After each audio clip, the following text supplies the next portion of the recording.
Today, this is our second segment of the Right to Remain Vocal. This time I wanted to reach out to a male police officer, specifically being a black male from the community. So my brother here came today to be able to kind of, share some of his viewpoints on the issues at hand, but then also being, a police officer and being a black male in the community, and what comes and what entails with that. So I'm not going to hold it too long. I'm actually going to give Mr. Chambers an opportunity to just introduce yourself. Just let the audience kind of know where you're from, some hobbies that you engage in, and what led you to be a police officer. Absolutely. Well, first of all, Gabriel, thanks for the opportunity for allowing me to come and share a couple of minutes and a couple of thoughts with you. I think it's important that you have a balance of conversations, especially with police officers and individuals in the community that we serve with, so I appreciate that. So my story is rather brief. I grew up in Baden. It's a small little community up in North St. Louis, right by the Halls Ferry Circle. I grew up there pretty much, I lived there pretty much all my life. I ended up going to public schools after I was homeschooled. I was homeschooled up to the 4th grade, and then I ended up going to public schools all the way through high school with the Gateway Tech, class of 08. Oh, that's awesome. The greatest class ever. Okay. That's right. that shout out. Okay. Absolutely. And from there, I started my professional career. I started working for the St. Louis City Fire Department as an EMT on the ambulance, and I did that for 3.5 years while going to school at UMSL. I had a change of heart. I come from a lineage of cops. My dad is still a police officer with the city of St. Louis. My brother was a cop for 5 years. And so I just felt it was kind of in my blood, if you know what I mean. It was a certain respect, it was a certain honor, it was a certain level of persona that they just pursued that I said, you know what, I know I'm next, because there's just a calling, I feel like, that was on my life to be able to serve in this capacity. So I ended up joining the St. Louis Police Force. I was there as a cop for 4 years, and then opportunities opened up with St. Louis County. I ended up becoming a police officer in St. Louis County, and I've kind of done a little bit of everything from undercover investigations to working in patrol, to working in community relations, to working as a neighborhood policing officer, even working inside of the school system as a school resource officer. So total, in these 7 years, going on 8 years, I've seen a lot, and a lot has rapidly changed in light of recent events for sure. Wow. So you said you've had a pretty wide range of experience in being a police officer. So not just what most people kind of immediately come to mind when they're thinking about police, like they think you're in the car cruising, you're getting tickets. Right. But you've also worked, you said undercover. I mean, or was it undercover or did some undercover work? I mean, yes. I know you can't go into the full detail about that, but I mean, can you give us a little bit of what's that like? Well, I'll say, outside of me being in uniform, I look like a teenager. And so I had to assist one of our units, our intelligence unit, with gathering some important information relative to a particular case. And I was chosen just because of how youthful I look, as well as my ability to be able to communicate in a way that I'll be able to get the information needed to make a solid case. So. Okay, awesome. Okay, because I would say from one picture you had sent me the one with you in uniform, and I would say you in uniform you look probably like 24, and then but then you sent the one picture where you just in a college shirt, like you just chilling in college. Right. You look younger on that one. Yeah, I get that. So okay, well, what led you to joining the Ethical Society, and tell me a little bit about your experience with being in the Police Ethical Society. Yeah, the Ethical Society of Police is an important part to policing. It's important when you're in law enforcement to have a voice. And having a voice is a lot more than just somebody speaking on your behalf. It's also having a seat at the table to when the decisions are being made, when there's certain policies that are going forward, or even when there's some type of internal conflict that is going on inside of the department, it's important to have representation from the legal side. And so ethical society of police, to me, represents having a seat at the table to where decisions are being made, to where you're actually being heard properly. But we're moving further past just conversation, but now we're looking at implementations of ideas. And so now ethical society brings in the diversity side, not just black, but it brings in everything outside of the norm that a lot of community members would view as typical in policing. So ethical society, in my opinion, is just a wide umbrella that covers any type of diversity issues, whether it's obviously male, female, black, Hispanic, Muslim, the LGBTQI community. All these different communities are actually supported through the ethical society of police, and it's important that everybody obviously has a seat and a voice at the table. Wow. And so kind of going towards our some of our main questions. And we're going to, this time, I know last time we didn't give the audience a lot of time to be able to share some questions, so we're going to get some questions from the audience as well as they watch. But, you know, one of the questions, something I was wondering is, what are some challenges that you face as being a black male first, and being in your vocation, being a police officer? I like to think that, and the reason why I ask that way is because at the end of the day, you know, you're a black man. Mm-hmm. That, you know, you happen to be a police officer. You've chosen that as your vocation. And sometimes I see where there's a division that kind of takes place. One of those divisions I tend to see is in the concept of Blue Lives Matter. The reason why I say that is because at the end of the day, me and you can't stop being black. You know what I'm saying? But at some point, you can change professions. You know, or at some point, if you chose, you could quit. You know? So I asked that question because I want to kind of get down to the heart of, you know, who are you under the badge? So what are some challenges you think you may face, you know, as being a black male and being a black male police officer? That's a very good question. Challenges in law enforcement, in my opinion, are a lot different than challenges that we will see in other professions, right? Only because of law enforcement's unique presence in the United States, and I can explain what I mean a little bit later, but to your first point about me being black first, that's true, yes. Yeah. Well, first, I'm a man of God. Right. Second, you know, I'm a husband, right? And then thirdly, I'm a black man, and then I'm a police officer. Mm. And so if I look at it through that order, it allows me to keep my humanity consistent, right? So regardless of whether I change departments or agencies or even decide to change vocations, as long as I have that consistent thread that runs through those different titles like that, then it doesn't affect me or change who I am once I join. So for example, when I joined the profession of law enforcement, a lot of times, a lot of people cuss a lot. They use profanity, sometimes obscene language, and I get it. Sometimes it's just a way to vent. And when emotions are high, it's just a way to kind of get things off your chest. Me personally, I don't cuss.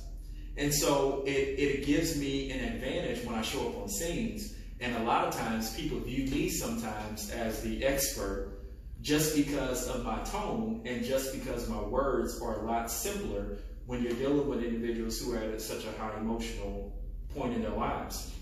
So one of the challenges I face sometimes is that when I approach a scene or I approach a situation, there's already an image that's already placed on me just because I wear the uniform. And I don't get the opportunity to express that first I'm black and then I'm a police officer. No, the community views it differently. It says, no, you're a police officer first. And it's through the conversation and it's through the time to getting to know somebody and really showing empathy that I get the opportunity for them to see that, wait a minute, he black just like me. He grew up in the hood just like I did. Right. However, I was able to make something of my cards that I was dealt with. Right. And so as a black police officer, sometimes we're already at a disadvantage when it comes to trying to engage the community because there's so many other twisted narratives that are going on around just our profession in general. Yeah. So sometimes I'm willing to take the 2, 3, 4, 5 extra steps just to be able to show them that, hey, look, we're community partners. We're not enemies. We have to work collectively together. That's the only way we're going to have a thriving community. That's the only way for sure. So that's one of the challenges that I face. Yeah. And I like what you said in that, you know, one of the key things, first, that hierarchy of just remembering God first, you know, for you, and then, you know, you being a husband, you know, and I think, did you say father? Yes, I'm a father. Father, and then, you know, black male, and like, so then going right back into that empathy piece, that's huge, you know, and I'm not, you know, I've never been a police officer, but I have worked with adjudicated youth. I was a director over a program called Lakeside. It was my job to report to the courts and to DJOs regarding the progress of the youth that we were rehabilitating. And these were often sex offenders and juvenile felons. And what you said was very key in how you approach. You know, I found it that I can be more de-escalating, you know, if I didn't come in with a tone of, you know, already like, I'm the authority. You know, you're going to do X, Y, and Z, you know. But when I found that my tone was just, I'm trying to not only mediate, I'm trying to serve, but also trying to resolve the issue. You know what I'm saying? And partner with the person to resolve the issue. I found it more successful. You know what I'm saying? More successful results. Now, well, I guess you kind of answered that one already. I was going to say, do you believe these challenges are because you're a black male or, you know, a police officer, all of the above? You know, what I heard you saying that was, hey, you know, I don't get an opportunity to show that, hey, you know, I understand, like, I'm a black man too, you know, because I'm already labeled. But in time, as you resolve issues, as you're present in the community, that, you know, I think that outlook, you said that outlook changes. Just real quick, go just ahead. to that point, it made me think of a quote by a British poet. His name is Ian Cummins. He said, "To be nobody but yourself in a world that's doing its best to make you someone else is to fight the hardest battle that you'll ever fight." That's exactly what I feel like a lot of times as I operate as a police officer, because I want to be my unique self. I want to show people that I have a common thread to show them my humane side. But the fact that the uniform itself and the history around that uniform, it immediately places a barrier between me and the community that I serve. And so that's one of the hardest battles that I believe that I fight for sure, is trying to break down those barriers. Wow. That's an excellent quote. Thank you for adding that in, because I think that gives more context to our last two questions. What are your thoughts on the concept of good and bad cops? Can a few bad apples actually spoil the bunch? What are your thoughts on those concepts? Yeah, so to me, good and bad cops, I believe the assumption is obviously in dealing with the overall humane side of police officers. So I can hear the empathy in the question. I can hear the sensitivity inside of the question. So let me phrase it this way. It's false to believe that police officers need to be perfect. I believe police officers need to be excellent. It's impossible to be perfect. Obviously, we live in the fallen world, of course. Right. However, when it comes to law enforcement, under no circumstances are we allowed to make any mistakes. And so I think what happens is that we fail to realize that police officers, number one, are human, and that mistakes are going to be made. Now, when those mistakes are costly and they go against the policies, they go against the United States laws, then those officers need to be held fully accountable. 100% agree. I'm not disagreeing with that. But the idea that there are good cops and that there are bad cops, I believe that there are good cops, and I believe that there are some bad cops. But I think a lot of times we overwhelmingly assume that it must be more bad cops than there are good cops. I believe the opposite. I believe there are a lot more good cops than there are bad cops. And so we need to call those individuals out. They need to be held accountable. They need to get in a different profession. We need to get them, seek them, get them some help or something in that regard. Because it is a few of those bad apples. It is a few of those individuals that are spoiling it for all of us who are legitimately trying to make a change. Yeah. And so the police officers that I've had the opportunity to interact with over my 7 years, majority of them wake up, want to do a good job, want to go back home to their families. And yes, there are those small bad apples that end up, they just spoil it for everybody. Of all of us who have worked so hard to create a certain image, who actually go out and serve the community. So yeah, it's those few bad apples, those few bad cops that make the wrong decisions at the wrong time and that end up allowing the community to paint us with a brush and say that, hey, well, they all bad then. Look what this one officer did. And so I don't agree with that narrative. Yeah, that's real. Actually to segue right in, this question was going to come up a little bit later, but I think you kind of touched on it. Was you mentioned the word accountability, and what I want to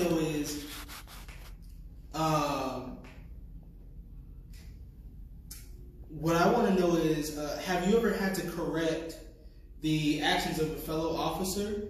And if so, how hard was that to do? And then does that atmosphere within police departments make that hard or easy to do? Yeah, that's a good question. I'm not going to say which department I was at the time. Yeah.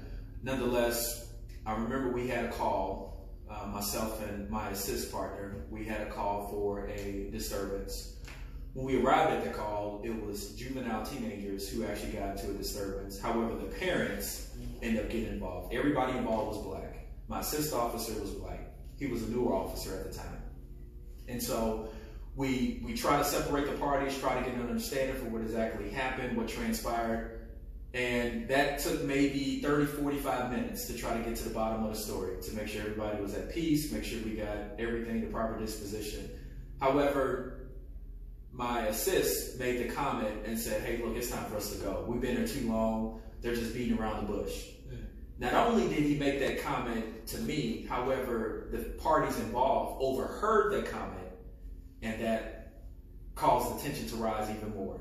And so immediately at that moment, that officer was blamed as being a racist, doesn't care for this community, you just about a paycheck, you're just trying to hurry up and get to the next call because you really not.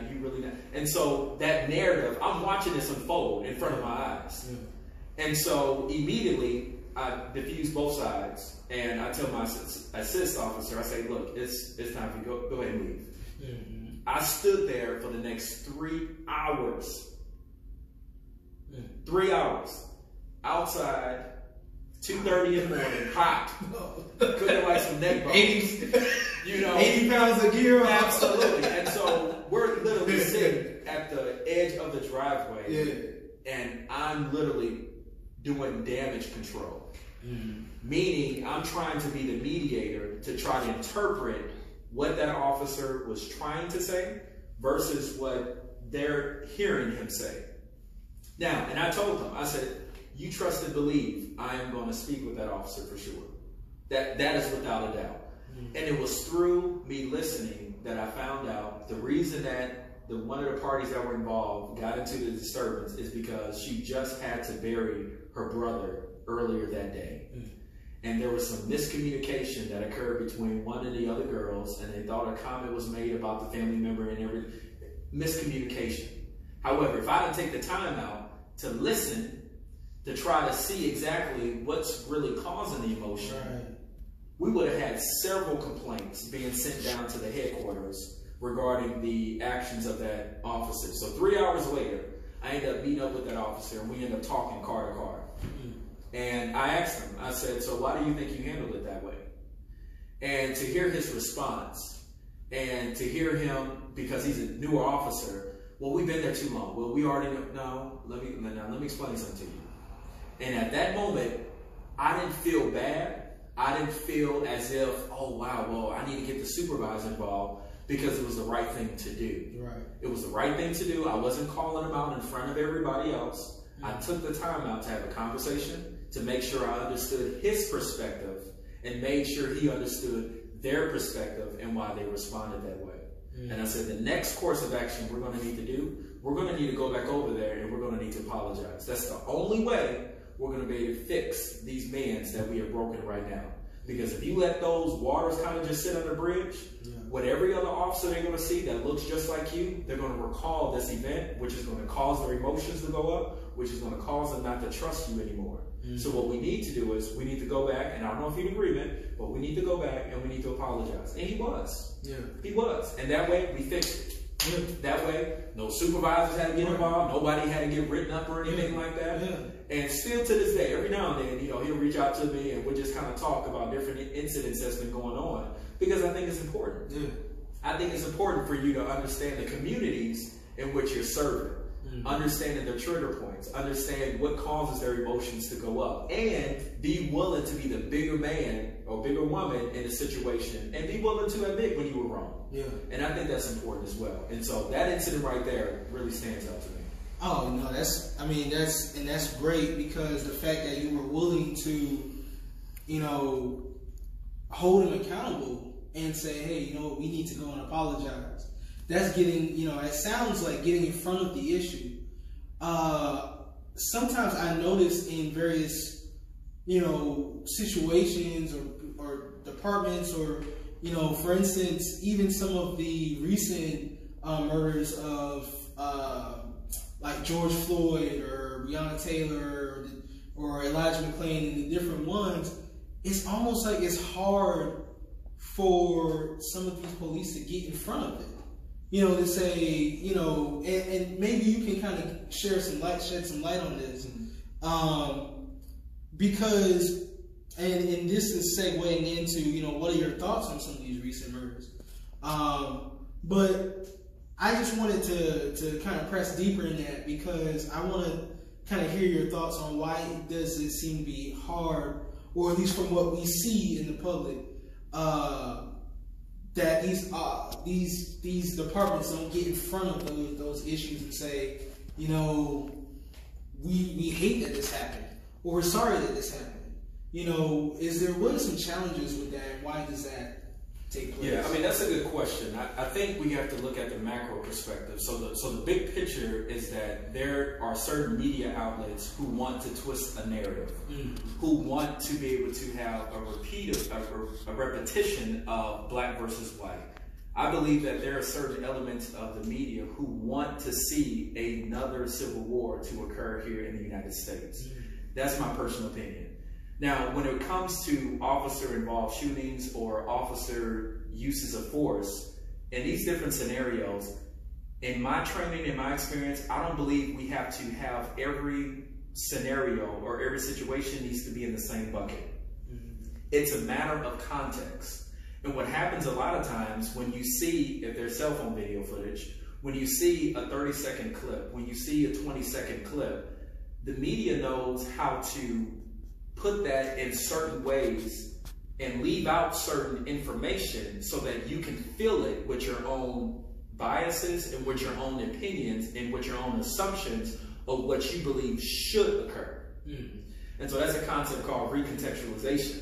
And so it happens all the time with the media. Now, memes do that same technique. Absolutely. And so when it comes to certain these incidents, like with Breonna Taylor and Ahmaud Arbery, what I believe needs to happen is, before there's a jump to a conclusion, we as black people, we're naturally driven on the emotional side. That's understood. However, we have to come back down from the logical perspective and see that, wait a minute, there's probably more to the story. Meaning that we need to see the elements that led up to the death of those individuals before we just jump and say, okay, well, that officer was racist. We need to look at that element and say, okay, what were the events that led up to the causation of that? So with Breonna Taylor, unfortunately, it was a no-knock search warrant. I don't know how many people are familiar with the concept of no-knock search warrants. And so to hear the details that she was shot maybe 8 or 10 times, and her boyfriend, who was also in the residence, wasn't hit at all, and then it was white police officers who actually did that, without any other information, people are automatically assuming, oh yeah, those officers must have been racist. Well, let's look at the context of what a no-knock search warrant is. Now, fast forward to George Floyd. For the first time, I believe, in the history of officer-involved incidents, uses of force, both sides of the political aisle was saying that was murder. There was no questions. There's no ifs, ands, buts about it. I mean, there's 9 minutes of video. That's what I'm saying. There's no way of trying to say, well, no, maybe the officer. No, it's plain and simple. Yeah. It's plain and simple. The video footage shows that. And when you see the outrage in the community, I understand initially why people may feel that way. However, on the larger scale, we have to take a step back. Yeah.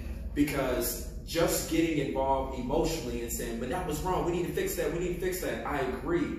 But we have to move past the idea that we're just having conversation, but now we have to start having implementation of ideas. But it doesn't help when we're looting stores and when we're stealing Air Jordans and looting Targets. That doesn't help the agenda of wanting to fix issues that have been going on inside the police department. So that's a bad apple. Yeah. That ex-police officer, Derek, that's a bad apple. And the justice system needs to hold him fully accountable for the actions that he had. Yeah. Regarding with some of the other incidents, it's a matter of looking at the whole picture. Instead of just a 20 or 30-second clip and just saying, oh yeah, that's bad for sure. Yeah. Because I'm telling you, the media knows how to paint a narrative, especially to black folks. They know we're going to respond emotionally because of our unique history here in the United States.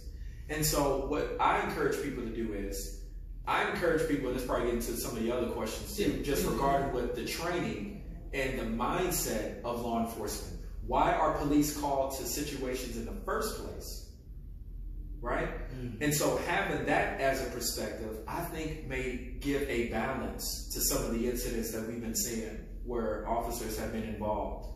But do I believe there's open season, like an open hunting season on black people in America? I don't believe that. Because statistically, the numbers do not support it. I was reading some numbers before I even came here. It was a poll from the USA Today. And for 2019, there was a total of 13 individuals who were shot and killed by the police who were unarmed. And so when I hear that, but the media is saying, this has happened daily, this is going on, this is going on, this is going on. And I'm like, well, the numbers aren't supporting that. And so I'm not going to try to sneak in another argument and say, well, we need to look at black on black crime, because we're not talking about that. We're talking about this issue here at hand. That needs to be had, because that's a conversation we can get into. Yeah. But the issue at hand is what you asked me about these other incidents. So I want to make sure I stay true to the well, no, I appreciate that. I personally don't believe in the narrative of black on black crime. And that's and we can chime in on it. The reason why I don't personally believe in the narrative of black on black crime, I believe that crime is based on proximity. So, there is crime in black communities, there's crime in white communities. So when people say black on black crime, I'm like, well, how come no one says anything about white on white crime? Because even, I believe it was the FBI, and there was another organization, it was like the criminal, I'm going to butcher it, it's like crime something studies or something like that. I can't think of the name of it off the top right now. But I'll stick with the FBI. And one of the things that they were saying in their data is that when crime is oftentimes someone that you know. Most of the time you're going to be if it's a theft or murder or something like that, it's in connection with someone that you've been acquainted with, or that that's kind of led to that incident. So that's my thoughts, and I want you to chime in a little bit on that concept. But just to kind of go back to some of these recent incidents, when I look at, for instance, like for example, the death of Breonna Taylor. And I look at some of the reform that's being asked for one of those things is that's being asked for to change is the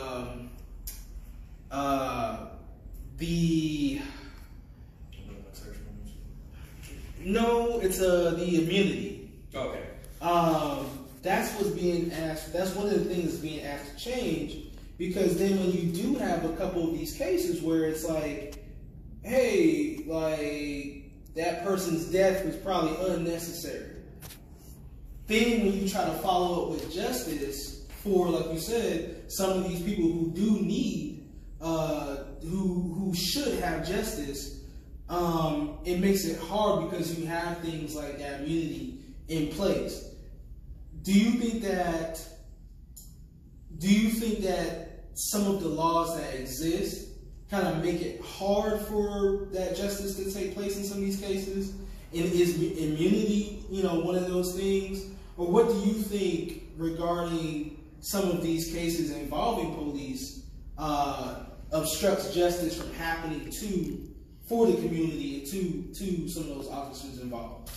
Yeah, so I would say that's probably going to be more of a question from somebody who works directly with the implementation of the laws for that particular state or jurisdiction. So because they're different. Absolutely, because the laws vary from state to state. Right. That's my point. Right. And so I think that would be a more specific question for somebody who works as an attorney, or somebody who works or sits as a presiding judge, or somebody of that regard.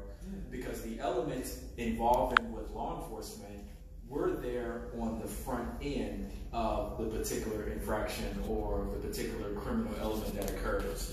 And it's up to the weight of the justice system in and of itself. Now, yes, we're part of that justice system, but when it comes to following through with proper disposition for these cases, I believe, if I can say respectfully, that probably be a question more for somebody who's an attorney or somebody, who is a presiding judge for that particular region that can probably provide you a little bit better light.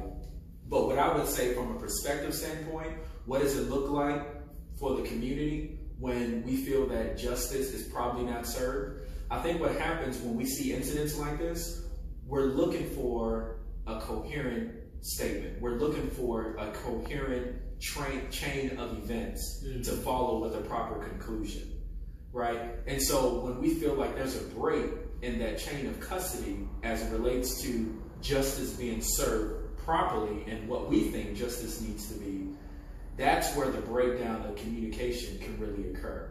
So like I said, to give you a much more legal answer, I would say you probably want to reach out to an attorney or a presiding judge for that particular region to be able to answer that question more fully. Okay. I mean, and that's definitely, actually, it's crazy you said that, because that's one of the things that I want to get, like, some legal people here on, in the seat. I want to get some senators in the seat, so I do want to incorporate, those things. In my opinion, and this is my personal opinion, I feel like Breonna Taylor was murdered. I feel like, and I feel like justice is really yet to be served for that family. And I say that because, I look at a number of different things, and I look at this mistake, and going back to that immunity that we talked about, I look at how there's something in place where if a situation like that happens, there's a protection in place. And we talked from state to state, some of these things kind of vary, but I struggle with that as being a civilian, which is going to lead me to another question of defunding. But I personally struggle with that as being a civilian because of my understanding of the oath that police officers take. Yeah. And I struggle with that because I say, okay, if the oath that you take is, to protect and serve, when we look at these cases, why is it that we don't really see that? You know what I'm saying? Why is it that there's this outcry? And then, you know, you mentioned a little bit, you gave some answer to that as far as our emotions, but I'm going deeper into looking at, okay, I'm expecting as a civilian, as a taxpayer, that when this happens, there shouldn't be like, oh, well, we're just going to fire you, we're going to give you pay. But like, it takes protest after protest just to get somebody arrested, you know. And that part just doesn't sit well with me. Yeah. And I don't want to, you know, talk the whole time. But I do want to share my heart in that. Right. And I do, you know, want you to touch on that. And in all honesty, and in your all honest perspective, what is your thoughts on immunity? What is your thoughts on the oath that police take, and how do these things play a part in policing and in these situations? Yeah. Well, let me answer the latter part of your question first, yes. Regarding with the oath. Obviously, when police officers are sworn in, for sure, they have to state, and they have to state, obviously, the statement regarding, I don't know verbatim, to be honest, it's been so many years, but in essence, it's the ideal of serving and protecting. You being a peace officer, you're being that individual who's going to show up in the midst of conflict to help create some type of order. You're the one that's going to be there. That's what taxpayers are paying their money for. It's for the police departments to assume the liability going inside of a lot of these dangerous situations and things like that. So I can see from your perspective, somebody who's a civilian, somebody who's on the outside, wanting the inside perspective, how the ideal of transparency is important, right? The ideal that, hey, over these last incidents, it kind of seems like things have just kind of been hushed and kind of like pushed aside, and we're kind of like giving a free pass to some of these officers, and as if it's everything all right when there's a life that's been lost, right? And so me as a black man, first, that affects me right off the bat. Anytime there's a black person who is shot and killed, or even whether it's at the hands of police or somebody else, just me seeing my people dying like that, and I'm like, man, we have to do better. We have to do better. And there are times to where I feel like my hands can be tied, because there's more that I want to do inside of a system that has so many cracks of corruption throughout it, that I know that me just being at the level of a police officer, I'm not going to be able to fix everything. Even if I'm in support of, hey, we need to shine the spotlight a lot better on this department. We need to shine the spotlight a lot better. Why? Because we need to have transparency about these incidents that are going forward. And so sometimes it almost feels like me just taking my thumb and removing it out of the ocean.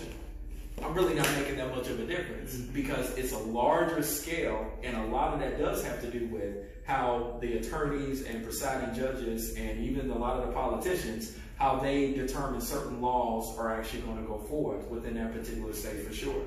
And so when I see that, there's more that can be done, and I'm in agreement. We need to have a 4 or 5 point type of an agenda that we need to go with and sit down across from the table with those individuals, politicians, who is our mediators, you know, your ward leaders or aldermen. We need to come up with a 4 or 5 point agenda, say, hey, look, based upon this incident, this is what we as a community, we would like to see happen more.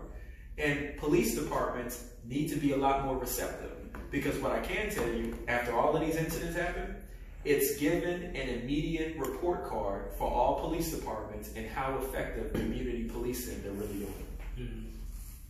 And so, with that as a backdrop, every department needs to be focused on, right now, community engagement, community policing, community engagement, community policing. We need to drill that in every new officer's perspective. What does that mean? Does that mean that when we're getting out of our cars, we're walking up to different businesses, we're walking up to individuals who are outside mowing their lawns, playing with their kids in the backyard? We're trying to engage. We need to have more of that. So when incidents like these do happen, then the community knows, no, I know that's not Officer so-and-so because they would never do nothing like that, and here's the reasons why.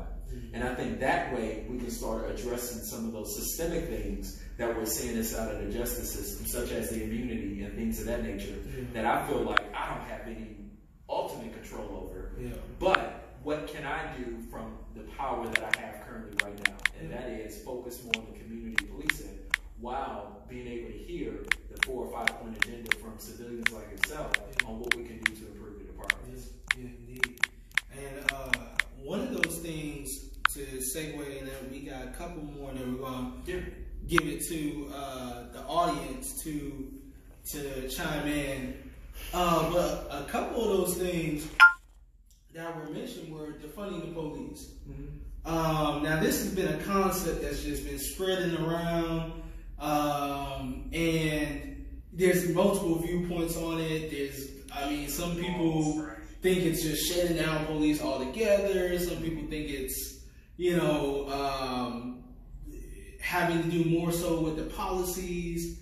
So what I want to get down to is, one, what do you think about the concept of defunding police? Do you think it's an ineffective or effective strategy? Would you suggest a better strategy? I know one of the things you actually just said, which kind of chimes right in, is getting out with a mindset as an officer of serving, of community engagement. But go ahead. What do you think about that concept, and how does it kind of relate? Yeah. So when I first heard the term defunding the police, this was probably several weeks back now. Yeah. And there were politicians on both sides, mainly a lot of individuals on the left, and that were kind of talking about defunding the police. And I believe a lot of that was from the protests from the murder of George Floyd, and just the whole concept of we need to start from scratch. We need to tear down the house, and we really need to rebuild it up again, if you know what I mean. And so I think initially a lot of people, when they're saying defund the police, I don't believe they're saying let's get rid of the police department altogether. I think what they're saying is there a way we can start to reallocate some of the funds that were given to police, because their appearance is being too militaristic-like. They're given too many weapons. Their weapon systems are looking something like from a video game, or the equipment that they're wearing. There's too much money being given to that aspect. Can we give more of that money, or shift some of the budget to more social programs, to more programs designed to empower and equip the community? I'm all for that.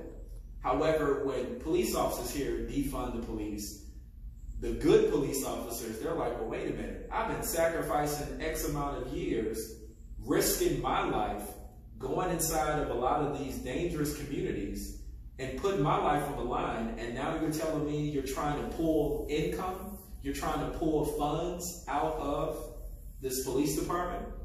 Because police departments across the United States are already spread thin. They're spread thin, whether it's from personnel, individuals calling off sick. There are police officers who were protesting even down in Atlanta, Georgia, with the Atlanta Police Department. They're not showing up. And there was even a term going around called the blue flu, to where everybody's going to call off. That was around the 4th of July holiday, to where everybody was just going to call off and protest against the concept of defund the police. Where am I at with the issue? I'm in the middle. I want to be able to bring both sides to the kitchen table, and can we sit and come up with a reasonable explanation? Because when I hear $1 billion is being redirected from the NYPD in New York, and it's being dispersed in other ways, in my opinion, I'm like, how is that really being effective when they're already stretched in? They have over 77,000 commissioned officers, and you pulling $1 billion out of there, and you're giving that more to social programs and things of that nature. What do you think that's going to do naturally to the crime rate, in my opinion? Because most good police officers, when they hear that, they're like, oh, well, you don't want us to help stop crime. If the morale is already low, and you start throwing out words like defund, defund, that's not helping or aiding the situation. There needs to be a clearer understanding for what the word really means. So the fact that you said, hey, there are different interpretations going around, what I'm hearing from a lot of good police officers, is they're saying, well, wait a minute, this concept of defund, that's not going to be effective. Crime is already going through the roof. New York is seeing a 200% increase in crime. Chicago is seeing an increase in crime. St. Louis City, right here, is seeing an increase in crime. And it's one of those things to where it's like, okay, I hear what they're wanting to have done, but can we make it just a little bit more concise, a little bit more crisp? And can we have a detailed plan of what those funds are going to look like? Mm-hmm. And you know, my thoughts on defunding, because I definitely agree with, when you think about the things that ail black community, when you think about, whether it be, like an education, we see redlining here in St. Louis that still exists today. When you look at these things and you look at police funding, you mentioned this a little before, you kind of see like sometimes police have like you said, this militarization look. You know what I'm saying? But when I think about defunding, I think, okay, they're trying to take these funds and they're trying to put it into areas that will help decrease the crime. Now, like you said, there needs to be a clear, concise plan for this. Mm-hmm. There needs to be, and even the concept of defund itself, maybe rebuild, maybe empower, maybe words like, retrain, things like that could probably make it a little bit more appetizing. I'm a little bit more, better rolling off the tongue into the ears. I agree with that, because the adjective itself, defund, in this current climate, we're already walking on eggshells. Mm-hmm. And that's literally just pulling the rug from underneath a lot of good police officers. Mm-hmm. And one more point just about the whole idea of militarization of police officers. When we're wearing riot gear, it's to protect ourselves, for sure. And a lot of people don't understand, but police departments historically are quasi-military organizations. Yeah, paramilitary. And so the idea that police departments are looking too militaristic, well, there are some sophisticated channels within some of these high organizations of crime that have sophisticated weapons systems.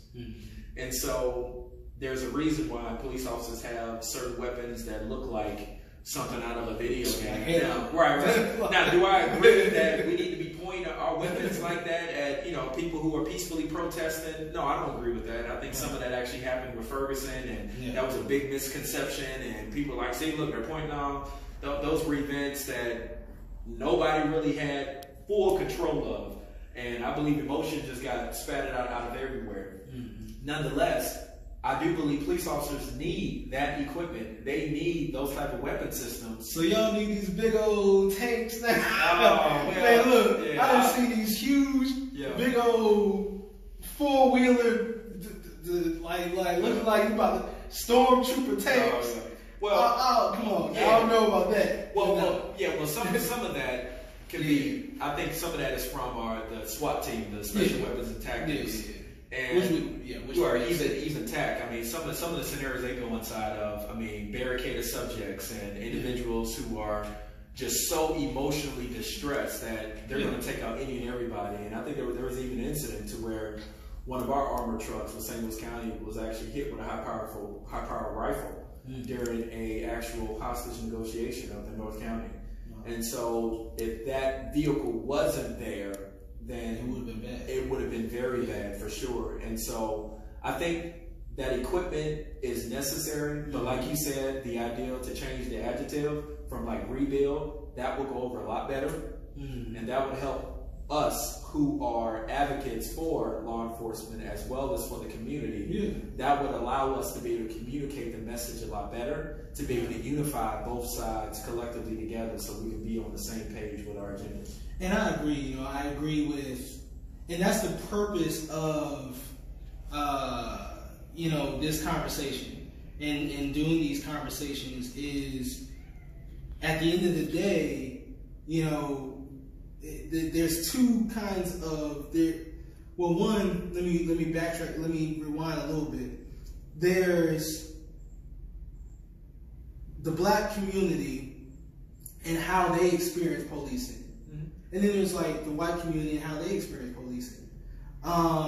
And so there's areas that need to be brought together in that, but then there's also like you said, the kitchen table.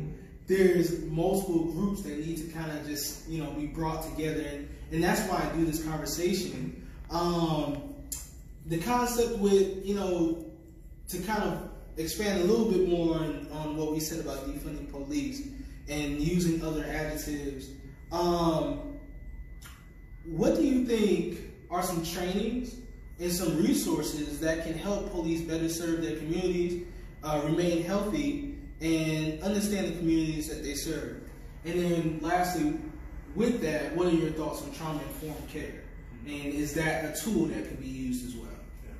So I think some of the training and resources, I think that whole curriculum can be revamped, especially in light of recent events. So typically, most police officers, when they go through the typical training academy, usually lasts for 6 months. That's pretty standard across the board. And in order to gain entry inside of that training, you have to do a mental health, a psychological exam. That's it. No more throughout your years. But what happens over time, I view it this way with this analogy. Every police officer has a book bag.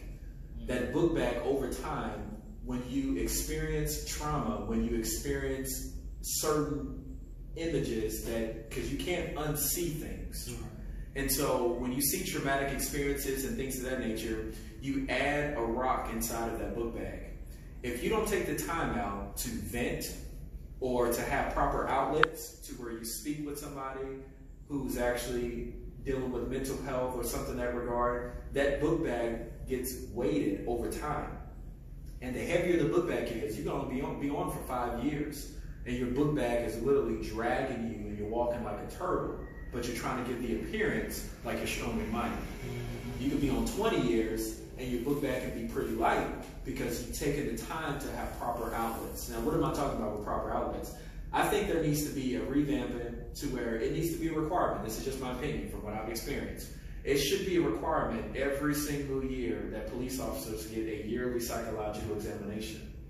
Why do I say that? People change over time.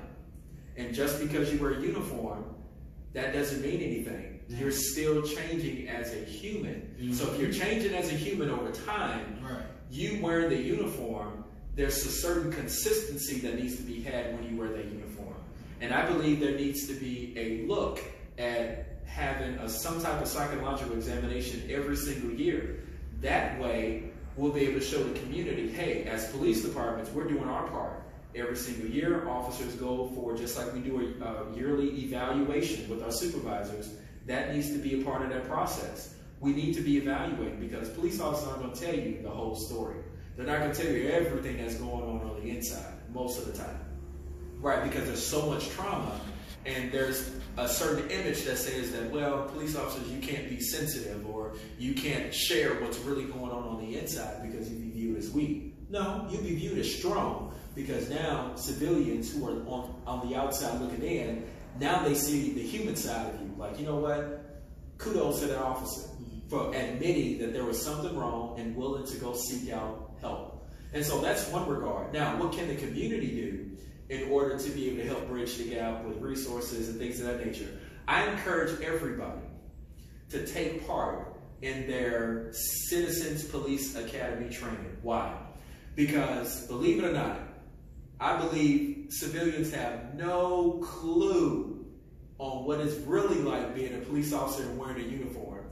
Why do I recommend the Citizens Police Academy? Because you get to understand the different dynamics, the different units a part of the police department, as well as if your department allows this, you get to go through a shooting simulator to where you can be a part of the shoot, don't shoot scenarios. Yeah. And it's amazing to see community members, and I love watching the reaction of different community leaders and stakeholders in the community as they go through that training, because it opens up another barrier. It breaks another barrier. It gives another vantage point to say, wait a minute, that wasn't as easy as I thought. it's amazing to see certain individuals that walk up to, they get a scenario for somebody and it's a disturbance. And they already are walking up and they have their hand on their gun. What are you walking up with your hand on your gun for? Right. Well, I don't know what they're going to do. Do you know how that's going to be viewed in the community? If I'm walking down the street and I see you approaching this guy and the guy's like, well, what's going on? And they clearly don't have no type of weapons in their hand, and you walking up with your hand on your gun, and I have my cell phone out and I record that and I send that little shot to the media, you have just been added to that category of bad apples.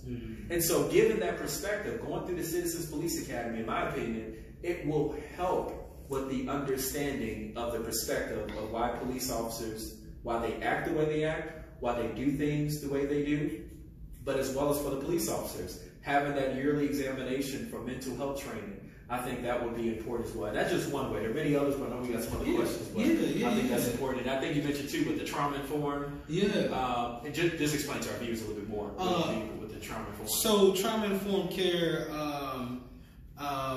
So I was trained in trauma-informed care when I was working with the rehabilitating juvenile sex offenders and felons. With trauma-informed, oftentimes, it's just remembering that every person that you're encountering has some form of trauma, and coming from it and viewing it in that lens. And so, on both sides of the coin, you can say, hey, you know what, police have some form of trauma, and then the people that are being served have some form of trauma. So I guess where I'm trying to kind of get down to is, can this perhaps be an effective approach in training to be included? Is trauma-informed care already included? Because I know there's a organization called Alive and Well. People heard. And they do some trauma-informed care stuff with police, and they do the ride-alongs and all that kind of stuff too. But I mean, do you think it could possibly be a helpful piece? Something else on your tool belt. What do you think? I mean, it's paramount. I mean, just going back to your earlier point, just regarding with white police officers having a certain experience in dealing with the community, just as black police officers may have a certain perspective in how to deal with the community. That in and of itself is what we need more of. So the ideal of trauma-informed, the way I view it is that my lens is broken. My lens is cracked. However, your lens is cracked as well. What needs to happen when both of those lenses come together to try to have a coherent picture? That's the challenge, right? So the challenge is when both of those perspectives, when both of those lenses meet, we're trying to find coherence. We're trying to see a lens that's transparent, but it's not happening. And so every police department, for their requirement to keep their certification as police officers, have to have some element of cultural sensitivity training, sometimes we call implicit biases training. And so a lot of that training in and of itself is done primarily at the academy. Now it's being done virtually. I think those need to be more scenario-based. I don't think it needs to just be some PhD professor with alphabet soup behind his or her name trying to lecture us through a computer screen. Because let's be honest, you're not going to be that engaging if it's generalized. It's not specific to the areas in which you're serving. What needs to happen is that 4 or 5 point agenda. I keep going back to that because that's important. There needs to be a clear-cut scenario base to where we can bring officers in and to where they can experience, okay, you may view this situation this way, but somebody who has this lens, they view this situation from this point. Do you see how that can affect on how you would be an effective police officer? And so I think having a scenario-based more training, I think that will help satisfy the card regarding what trauma-informed. Oh, yeah, most definitely. And those scenario-based trainings also, I would think, will allow those extra perspectives and vantage points that we talked about and brought up. So the last question that I have is just really, you see how the black community right now, how we've been fighting for justice. What do you think? What do you think our position pertaining to the issues of community and police brutality should be? And then also, what are some ways that you believe that we can enhance this this cause, and even perhaps fight with better tools, perhaps engage with better understanding? Just in general, what would you say to Black community in the fight for justice? Yeah, fighting for justice in and of itself, because of African Americans and Blacks, our unique history in the United States, we've always viewed our position less when it comes to actually fighting justice. And obviously the highlight of the Civil Rights Movement with Dr. King, I believe he modeled the perfect way on how to really affect change inside of the Black community. And granted, times were, we can say times were a little bit different, just how things were, just with the dynamic, even with the police. I mean, just the obvious with the water hoses and the K9s and things of that nature, but the fact that it was no violence, that it was done on Dr. King's marches on their part, and the fact when they wanted to boycott the bus system, everybody followed suit. Everybody was moving as one unified body. It was a singularity in the message. If you look at the Civil Rights Movement, the message was very clear. The message was very concise. The message was very crisp. And so when you look at the genesis of the movement of Black Lives Matter today, it's almost a headless organization. There are different pockets of individuals who may have their own flow of how they want to move with the movement of Black Lives Matter. That's why a lot of people are really not jumping on the bandwagon of Black Lives Matter, because it's almost like, y'all just chaos. Yeah. I will say I agree, because I believe Black Lives Matter, but I don't hop on. Absolutely. I find myself kind of in that space as well. And I think as Blacks, we need to be transparent about that, because that is causing destruction, especially on a lot of millennials. Because think about the climate. Back in 2014, when the shooting death with Michael Brown, think about the climate and everything that was actually going on. If our justice system wanted to construe the evidence in such a regard, we had a Black president, we had a Black attorney general, 80% of the council board for Ferguson was Democrat. And so when you look at that structure, it's almost like the evidence could have been manipulated in a certain regard. So they're birthed the Black Lives Matter movement. And when you look on their website, the agenda is not really clear. And then when you have individuals like Don Lemon from CNN, he makes mention to Terry Crews during his interview and said, well, Black Lives Matter doesn't include all Blacks. It just includes individuals that were shot and killed by the police. If you want to start a movement about how Blacks need to put down the guns and stop hurting and killing each other, then you start that movement. But in my perspective, in my understanding, I thought Black Lives Matter meant all Black Lives Matter. So what I'm saying, there needs to be a unified message across the board if we're talking about racial injustice. If we're talking about we're going to our legislators, our local city legislators, and we're having that 4 or 5 point agenda. I keep going back to it because that's important. Because now, once you have an agenda, now you have the opportunity to pitch that agenda to see if you're going to get the proper buying power. Because notice, a lot of millennials, they're wanting to be attached to a movement or cause that means something. And so when you look at Ferguson, that was literally the perfect storm if you look at it. Because there was really no millennial strong movement. Everybody just jumped on the bandwagon. Everybody jumped on board. And so now, I believe the Black Lives Matter movement has even been hijacked by a lot of anarchists and individuals who just want to cause destruction. We see too many cell phone video footage across the United States with individuals who are predominantly white, who are starting a lot of the looting, a lot of the destruction of public property, and they don't even live there. And so don't live there. I mean, they don't pay taxes. And I want you to finish that thought, but I had to chime in when you said that, because I even say a lot of times, and I've been to several protests here. But I say, I tell a lot of people that I know, I'm like, you got to kind of keep your eyes open to see who's doing what. I even look at that situation that happened right around the corner over here on Kings Highway.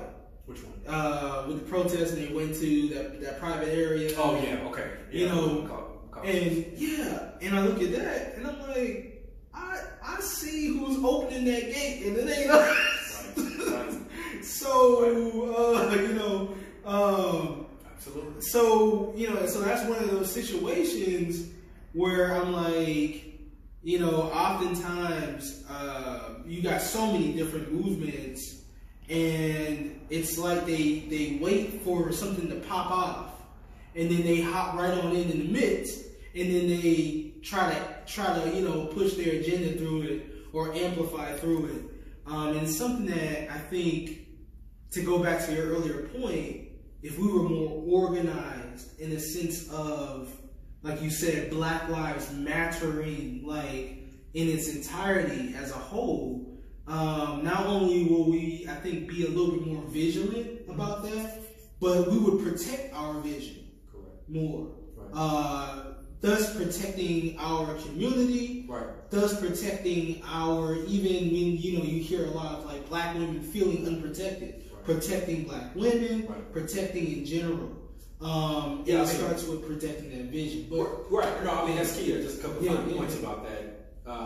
So from a law enforcement perspective, when we hear Black Lives Matter, we view that it's only mattering at the hands of a white police officer when that individual was shot and killed. You see what I'm saying? That's the only time we feel the Black Lives Matter in its entirety comes out strong.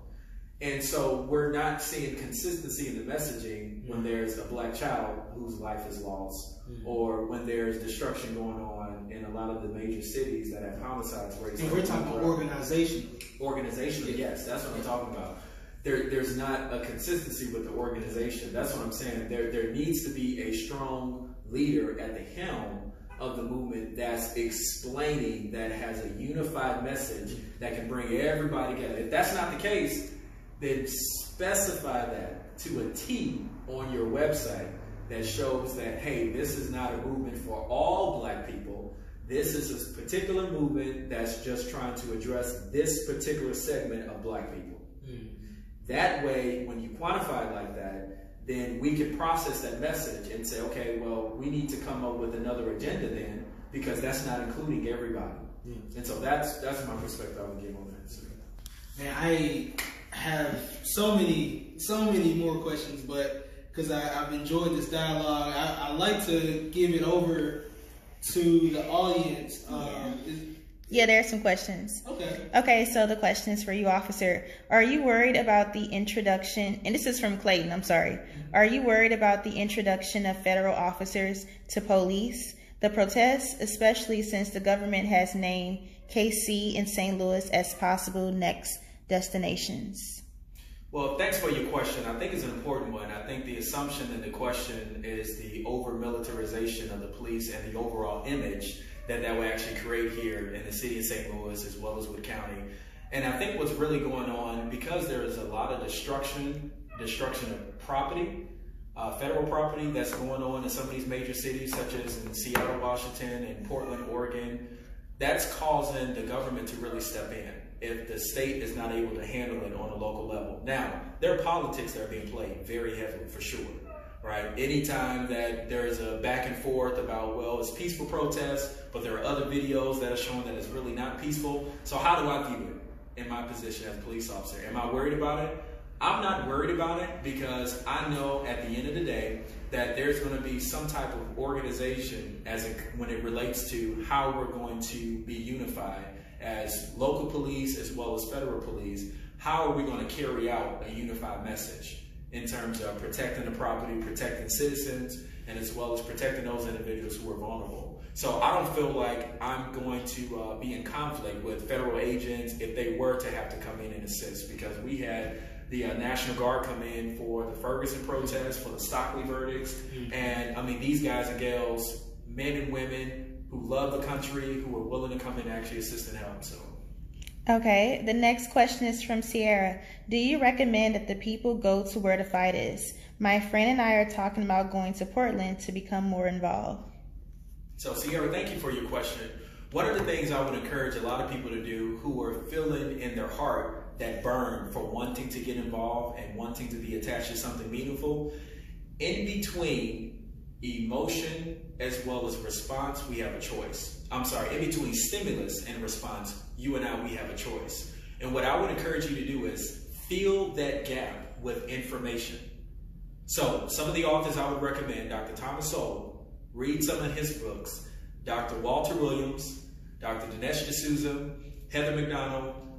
Some of these individuals are heavy thinkers as it relates to policing, public policies, things that you want to be familiar with. I would even encourage you to even read the Federalist Papers, which a small handful of people has probably read those papers, before you make a decision to go ahead and jump on the bandwagon and go up to Portland, Oregon. I would encourage you first to get a solid understanding for what the cause really is before you just jump into it, though.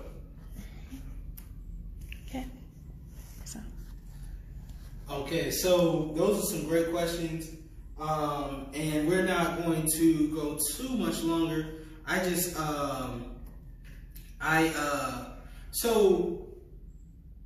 One thing that that I definitely want to kind of, and one of the questions as well, oftentimes in just having discussions with people, I do often hear the concept of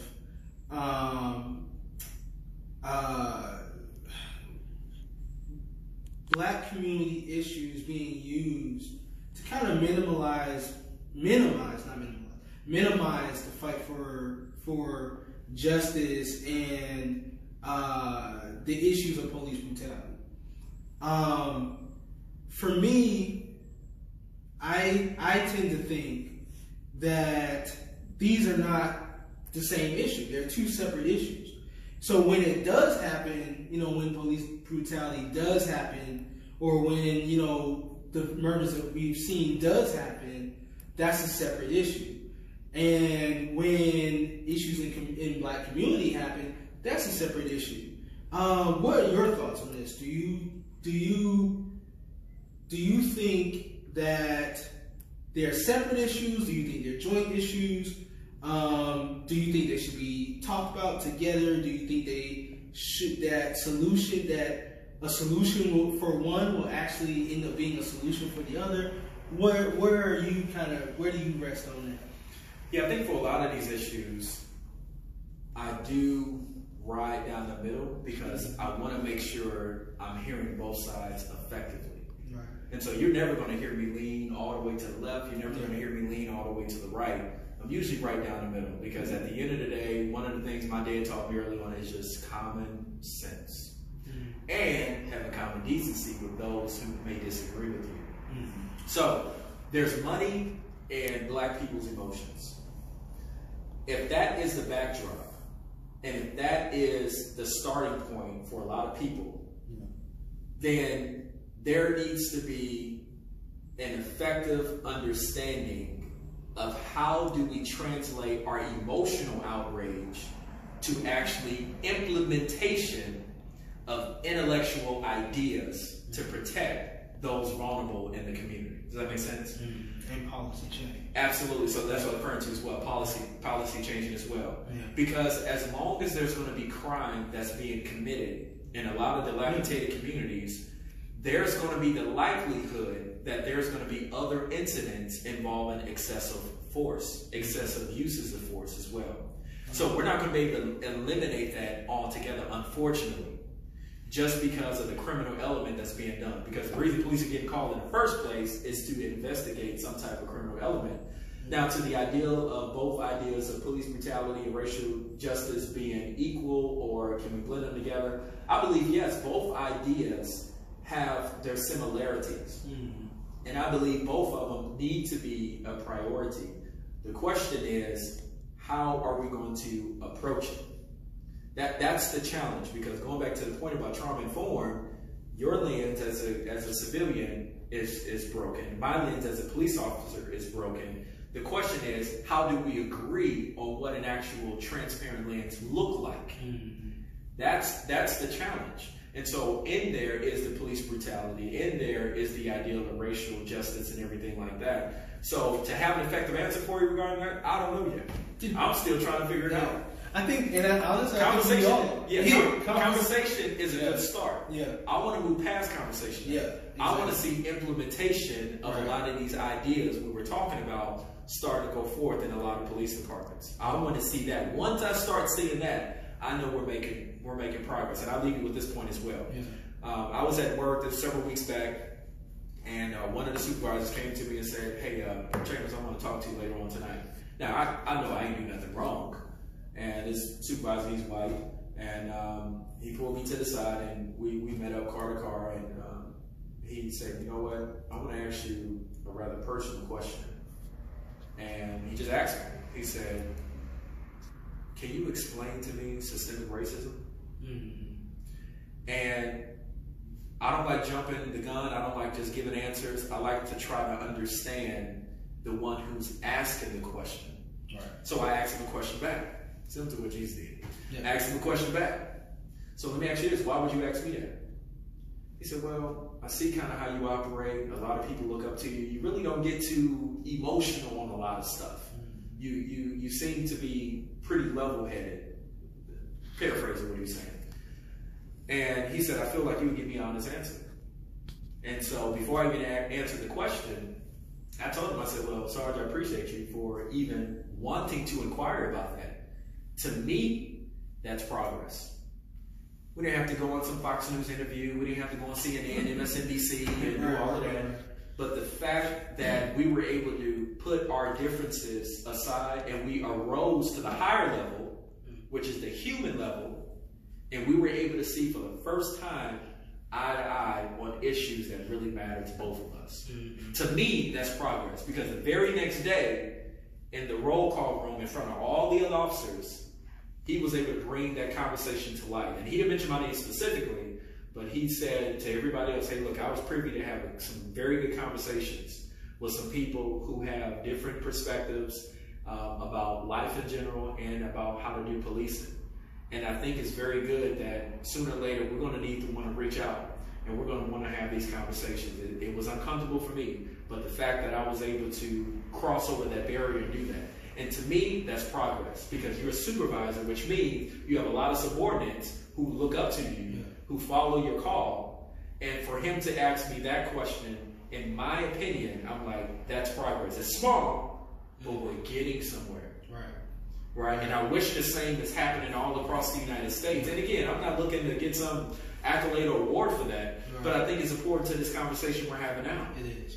That I don't want people, especially your listening audience, I don't want them to assume we're not having conversations internally as it relates to these issues. Right. Because it's important for sure. Right. Indeed. And you have just one more. I mean, it's a few of them, but I'll just wrap it up. Okay, so Sierra has another question. How do you address people who play devil's advocate? The way I view it is that it's a moral thing. Humans' rights as well. So it's hard for me to see past that. Because of me, it's plain and simple. You either believe Black Lives Matter or you don't.